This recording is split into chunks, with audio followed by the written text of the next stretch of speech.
Hi friends, ಇವತ್ತಿನ ವಿಶೇಷ ಪಂಜಾಬ್ನಲ್ಲಿರುವಂತಹ ಮಾತಾ ಲಾಲ್ ದೇವಿಯವರ ಮಂದಿರ. ಬನ್ನಿ ನಾವು ಈ ಮಂದಿರದ ಒಳಗೆ ಹೋಗಿ ಇಲ್ಲಿನ ವಿಶೇಷತೆ ಏನಿದೆ ಅಂತ ತಿಳ್ಕೊಳ್ಳೋಣ. ಫ್ರೆಂಡ್ಸ್, ಮಾತಾ ಲಾಲ್ ದೇವಿಯವರು ಜೀವನ ಪರ್ಯಂತ ಫಲಹಾರವನ್ನು ಸೇವಿಸಿ ಜೀವಿಸಿದವರು.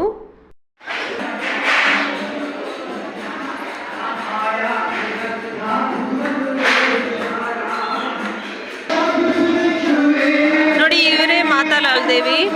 ಜೀವನ ಪರ್ಯಂತ ಹಾಲು, ಹಣ್ಣು, ಹಂಪಲುಗಳನ್ನು ತಿಂದು ಜೀವಿಸಿದ್ರು. ಸತ್ಯವನ್ನೇ ನುಡಿತಾ ಇದ್ರು. ಇವರು ಯಾವಾಗಲೂ ಸತ್ಯ, ನೀತಿ, ದಯೆ, ಕರುಣೆಯಿಂದ ಜೀವಿಸಿದಂಥವರು. ಹಾಗಾಗಿ ಮಾತಾ ಲಾಲ್ ದೇವಿಯವರು ಹೇಳಿದ್ದೆಲ್ಲ ಆಗ್ತಾ ಇತ್ತಂತೆ. ಇಂದಿಗೂ ಕೂಡ ಜನರು ಇದೇ ಒಂದು ನಂಬಿಕೆಯಲ್ಲಿ ಜೀವಿಸ್ತಿದ್ದಾರೆ. ಈ ಒಂದು ಮಾತಾ ಲಾಲ್ ದೇವಿ ಮಂದಿರಕ್ಕೆ ಬಂದು ತಮ್ಮ ಇಷ್ಟಾರ್ಥಗಳನ್ನು ಹೇಳಿಕೊಂಡ್ರೆ ಅದೆಲ್ಲ ನೆರವೇರುತ್ತೆ ಅಂತ ಹೇಳ್ತಾರೆ. यहाँ सबकी मनोकामना पूरी होता है. ಮೊನ್ನೆ ಅಷ್ಟೇ ಹಬ್ಬ ಆಗಿದೆ ಮಾತಾ ಲಾಲ್ ದೇವಿಯವರ. ಹಾಗಾಗಿ ಇನ್ನೂ ಕೂಡ ಡೆಕೋರೇಷನ್ ನೋಡ್ಬೋದಾಗಿದೆ. ನಮ್ಮ ಮನಸ್ಸಲ್ಲಿ ಏನು ಅಂದ್ಕೊಂಡಿದ್ದೀವಲ್ಲ ಅದೆಲ್ಲ ಸತ್ಯ ಆಗುತ್ತೆ. ಹಾಗಾಗಿ ನಿಮಗೆ ಯಾರಿಗಾದರೂ ಏನಾದರೂ ಆಸೆ ಆಕಾಂಕ್ಷೆಗಳಿದ್ರೆ ಮಾತಾ ಲಾಲ್ ದೇವಿ ಹತ್ರ ನೀವು ಹೇಳ್ಕೊಳ್ಬೋದು. ಈಗ ನಿಮಗಂತೂ ಬರೋಕ್ಕಾಗಲ್ಲ, ಆದರೆ ನಮ್ಮ ವಿಡಿಯೋವನ್ನು ನೋಡೋದ್ರ ಮೂಲಕ 2 ನಿಮಿಷ ಕಣ್ಣುಗಳನ್ನು ಮುಚ್ಚಿ ನಿಮ್ಮ ಇಚ್ಛೆಗಳನ್ನು ಹೇಳಿಕೊಳ್ಬೋದು, ಪ್ರಾರ್ಥನೆಯನ್ನು ಸಲ್ಲಿಸ್ಬೋದು. ಈ ಲಾಲ್ ದೇವಿ ಮಂದಿರ ಏನಿದೆಯಲ್ಲ ಅದು ಹೊರಭಾಗದಿಂದ ತುಂಬ ಚಿಕ್ಕದಾಗಿರುತ್ತೆ, ಆದರೆ ಒಳಗಡೆ ಹೋದಾಗ ಗೊತ್ತಾಗುತ್ತೆ ತುಂಬಾ ದೊಡ್ಡದಾದಂತಹ ಗುಹೆ ಕೂಡ ಈ ದೇವಸ್ಥಾನದ ಒಳಭಾಗದಲ್ಲಿ ಇದೆ.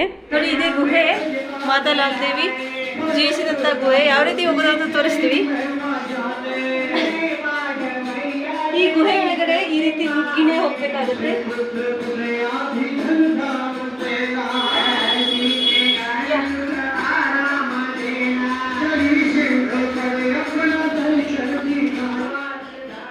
ತುಂಬಾನೇ ವಿಶೇಷವಾದಂತ ಅನುಭವ ಆಗುತ್ತೆ ಈ ಗುಹೆ ಒಳಗಡೆ ಹೋಗೋದು. ತಲೆ ಎತ್ತಲಿಕ್ಕೆ ಆಗುದಿಲ್ಲ. ನೋಡಿ, ಇದು ನ್ಯಾಚುರಲ್ ಗುಹೆ. ನೋಡಿ, ಈ ಗುಹೆಯ ಮೇಲ್ಭಾಗದಲ್ಲಿ ಶೀಶ್ ಮೆಹಲನ್ನು ನೋಡ್ಬೋದು. ಈ ಮೆಹಲಲ್ಲಿ ದೇವಿಯವರ ಪ್ರತಿಷ್ಠಾಪನೆ ಮಾಡಿದ್ದಾರೆ.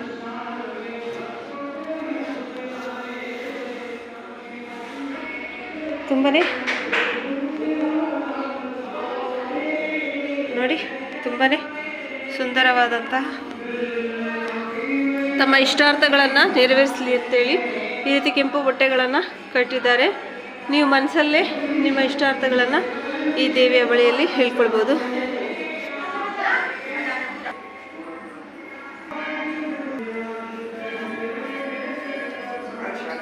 कर्नाटक में बहुत शिवालय है.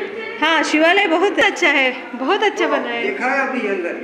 हाँ, अंदर देखा, बहुत अच्छा बना है. हम तो हैरान है देखकर. और ಇದು ಕಾಚ್ महल.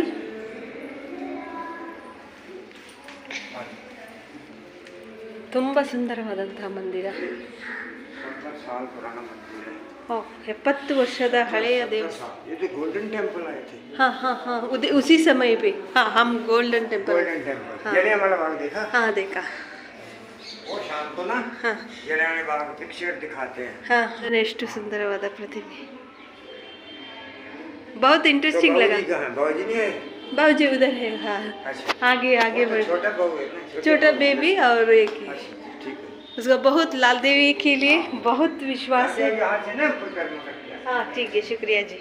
जो नीचे मंदिर है मैं बात करता हूँ. ठीक है जी. वो ನೋಡಿ,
ಲವಕುಶರು ಕುದುರೆಯನ್ನು ಕಟ್ಟಿ ಹಾಕಿ ಯುದ್ಧ ಮಾಡಿದಂತಹ ಸನ್ನಿವೇಶವನ್ನು ಕೂಡ ನಿರ್ಮಿಸಲಾಗಿದೆ. ವಾಲ್ಮೀಕಿ ಗುರುಗಳು ಲವಕುಶರಿಗೆ ವಿದ್ಯೆಯನ್ನು ನೀಡ್ತಾ ಇದ್ದಾರೆ.